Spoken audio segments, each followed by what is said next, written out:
Hello जी, Ram Ram, welcome back to my new blog. कैसे आप सभी लोग, उम्मीद करते हैं सभी लोग बहुत अच्छे होंगे। तो सुबह सुबह काम शुरू हो गया। सैटरडे का दिन कोई रेस्ट का दिन नहीं है, पूरे टाइम काम करो। तो स्टार्ट करते हैं। ये सब धुलना है, पूरी धुलाई करनी मेरी है और मेरे भाई के कपड़े हैं। धूप भी ठीक ठाक है अभी, तो मैंने कहा भिगो देती हूँ, आधे घंटे में सब अच्छे से गीला हो जाएगा। देन उसके बाद आराम से पीच के डाल दो, मतलब आधे घंटे में कपड़े की सफाई हो जाएगी। पानी भर लिया है मैंने। तो सैटरडे की मज़दूरी मेरी शुरू हो गई है।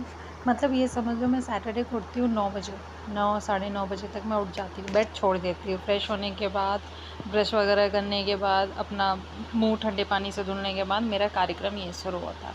मतलब सैटरडे का दिन पूरा कपड़े उपड़े की धुलाई, रूम की धुलाई, सारे दीवार वगैरह साफ़ करो, दरवाजे साफ़ करो, सारे बेडशीट वगैरह, गद्दी वगैरह धूप में डालो, बेडशीट वगैरह चेंज करो, उसको धुलो, पूरे झाड़ू पोछा, किचन साफ़ करो, खाना बनाओ, नाश्ता बनाओ, फिर जाके मैं कहीं 3 बजे तक खाली होती हूँ। आज भी मैं लिटरली 1:30 बजे के आसपास खाली हुई हूँ पूरा काम करके। तो यहाँ पे मेरा मेरा ये रहता है कि मैं डेली कपड़े धुल के डाल देती हूँ। मेरा कपड़ा ज़्यादा नहीं रहता, मेरे 1 या 2 जीन्स रहते हैं जो जैसे हफ्ते में 2 दिन पहन लिया मैंने, तो वही जीन्स रखे रहते हैं जो मुझे सैटरडे को धुलने होते हैं। अदरवाइज़ मेरे सारे कपड़े मैं डेली टू डेली धुल देती हूँ। इसमें मेरे भाई का सबसे ज़्यादा कपड़ा था और मेरा इसमें मुश्किल से 3 जीन्स थे, 1 टी शर्ट था बस, और बाकी सब मेरे भाई का था। उसने पहन के ऐसे रख दिया था, सड़ा दिया था। मज़दूर तो मैं हूँ ही करने के लिए, यहाँ पे बैठी हूँ मैं, नौकरानी तो हुई। सब लोग बोलते हैं शादी कर लो, शादी कर लो। अरे यार, शादी की पहले की ज़िंदगी नहीं जी रही हो क्या? यहाँ पे भी साला नौकरों वाला काम करना है, झाड़ू पोछा, बर्तन खाना, ये वो, वहाँ भी जाके करना है। यहाँ 2 मुर्गी के लिए करना, वहाँ 5-6 मुर्गी के लिए करना पड़ेगा। अरे यार, शादी के पहले भी तो जी रही हूँ ना मैं ज़िंदगी। तो उसके बाद यहाँ पे क्या बारिश होता है ना, तो मेरा जो है टॉप का फ्लोर है, उसके ऊपर एक और फ्लोर है, बट वो छत है। तो मेरे दीवार के बराबर ना पीछे दीवार नहीं है, तो जो बारिश का अगर उल्टा पानी आता है ना, पूरे दीवार पे ही गिरता है। तो धूप नहीं होता तो दीवार में फिर वो मिट्टी सा जम जाता है, सीलन के जैसे हो जाता है। तो इसकी वजह से मैं झाड़ू से पूरा दीवार साफ़ कर देती हूँ बारिश के बाद, हमेशा का रहता है, ताकि दीवार पे मिट्टी ना बैठे, वो बहुत गंदा गंदा सा लगता है। फिर उसके बाद ये मैंने कुछ डेकोरेशन का लगाया हुआ था, बट वो मैंने सेलो टेप से लगाया था।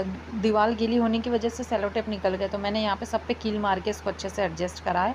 नीचे गद्दे नहीं है, गद्दे सारे मैंने धूप में डाल दिए। मेरे पिलो, गद्दे, ब्लैंकेट सब धूप में डले हुए हैं। तो यहाँ पे मैं बेड पे चढ़ के कुर्सी लगा के चढ़ी थी और उसको मैं ठोक के कील लगा रही थी, और ठोक किससे रही थी? बेलन से क्योंकि मेरे पास हथौड़े नहीं थे, तो मैंने बेलन से ही ठुकाई शुरू कर दी। मैंने कहा ठीक है। तो मेरे को क्या होता है, नीट एंड क्लीन रहना बहुत पसंद है। मतलब मेरा रूम एकदम साफ़ सुथरा, चाहे छोटा सा रूम हो, बड़ा सा हो, डजेंट मैटर, आप मुझे एकदम साफ़ सफाई चाहिए। तो हमेशा सैटरडे संडे मेरा रहता है, पूरी सफाई होती रहती है तो यहाँ पे सब लगाने के बाद मैं अपने आप को ही बड़ाई कर रही हूँ। तो यहाँ पे अब बेड झाड़ने की बारी है। बेड वगैरह साफ़ करने के बाद दीवार वगैरह सब अच्छे से साफ़ करना है, झाड़ू।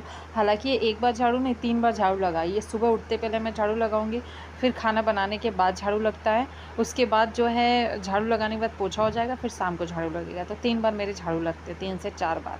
और मेरे भाई वही जूता वूता पहन के आ गए हॉल वगैरह में, तो फिर दोबारा लगेगा। तो मेरे को ये क्या है, रूम में गंदगी बिल्कुल ना है। और ये झाड़ू का इग्नोर करना, क्योंकि नीचे के जिनके फ्लैट में हम रहते हैं, बंटी मामा, वो आए तो एक दिन झाड़ू लेके गए छत साफ़ करने के लिए। उसके ऊपर का कैप ही उड़ा दिए, पता नहीं कहाँ फेंक के आ गए कैप, भगवान जाने। तो अब इसके ऊपर की कैप इन्होंने उड़ा दिया, तो ये पूरा रस्सी इसका ना निकलता रहता है, तो इसकी वजह से तो बार बार उसको लपेट के करना रहता है। तो जिस रूम में मैंने सफाई कर रही थी वो मेरा रूम है, ये हॉल है, सामने बाथरूम है, इधर छत का रूम है, और छत के इधर जो बगल में आपको कूलर दिख रहा होगा, मेरे भाई का रूम है। तो 2 रूम सामने सामने है, बीच में किचन है, और मेरे रूम के जस्ट बगल में बाथरूम है, उधर छोटा सा हॉल है। तो छत की सीढ़ी भी मैं साफ़ करती हूँ, क्योंकि छत की हम ही यूज़ करते हैं। हम ही क्या, मतलब नीचे वाले यूज़ करते हैं, हम भी यूज़ करते हैं। तो हम कुर्सी वगैरह ऐसा हमने रखा नहीं है कि एक छोटा सा है, तो हमने जो ज़रूरत के सामान है उतना ही रखा है। रेंट पे रह तो सब कुछ नहीं भरा है, तो इस वजह से सीढ़ी वगैरह साफ़ करके रखते हैं, क्योंकि इसी पे हम बैठ जाते हैं, बात करनी हो, फ़ोन चलाना, तो हम इसी पे बैठ जाते हैं। तो बगल के भैया और मेरा वो नीचे वाली सीढ़ी पूरी साफ़ रखते हैं, मैं ऊपर वाली और इसके छत पे जाने वाली हो। हालांकि हम सबसे कम यूज़ करते हैं, नीचे वाले आके पूरा यूज़ करते हैं, बट क्या करें, ऊपर रहते हैं तो भी करना पड़ेगा। तो पूरी छत की सफाई, सीढ़ी की सफाई हो गई है, पोछा भी होगा। तो मेरा सैटरडे संडे का पूरा काम यही रहता है कि पूरे टाइम मेरा काम इसी में जाता है। संडे थोड़ा सा रिलैक्स हो जाती हूँ, बट सैटरडे मेरा पूरा दिन इसी में जाता है। मज़दूरों को तेरा काम करते रहो। अब बट अब क्या करें, अब रहना है तो सफाई तो करनी पड़ेगी।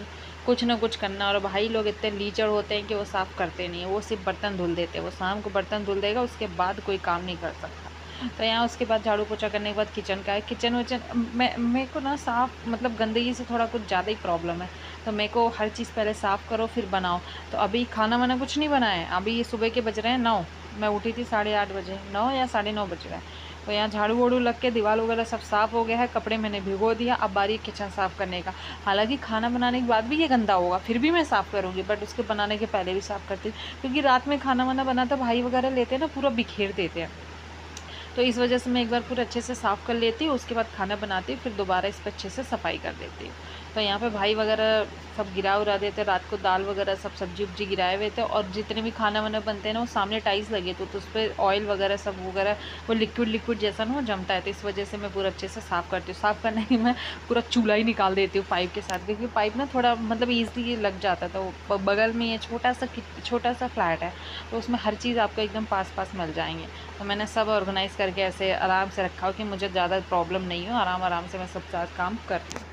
तो आज उसके बाद आज भाई का कोई एक दोस्त आने वाला था रूम पे, तो मुझे पता नहीं, तो उसने फ़ोन करा कि वो भी आ रहा है। तो फिर पनीर के पराठे चाय बनाए मैंने उसके नाश्ते के लिए। उसके बाद जो है यहाँ पे छोले चावल बने थे स्पेशल, क्योंकि सैटरडे संडे हमारा ऐसे ही रहता है, राजमा चावल रहेगा, छोले चावल रहेंगे, छोले पराठे रहेंगे, या दाल चावल सब्जी रोटी रहेगा। क्योंकि और वीकेंड पे जैसे और वीक्स पे हमें ऑफिस जाना रहता है, तो सब्जी रोटी बन जाता है, पराठे सब्जी बन जाते हैं, या पूड़ी सब्जी बन जाते हैं। पूरा खाना नहीं बन पाता, जैसे दाल चावल सब्जी रोटी पूरा, या फिर अच्छे से पूरा सब्जी चावल रोटी ये सब चीज़ें नहीं बन पाती। तो सब सब्जी रोटी सब्जी पराठे, पोहा बनेगा नाश्ते में, चने वगैरह बन जाते हैं।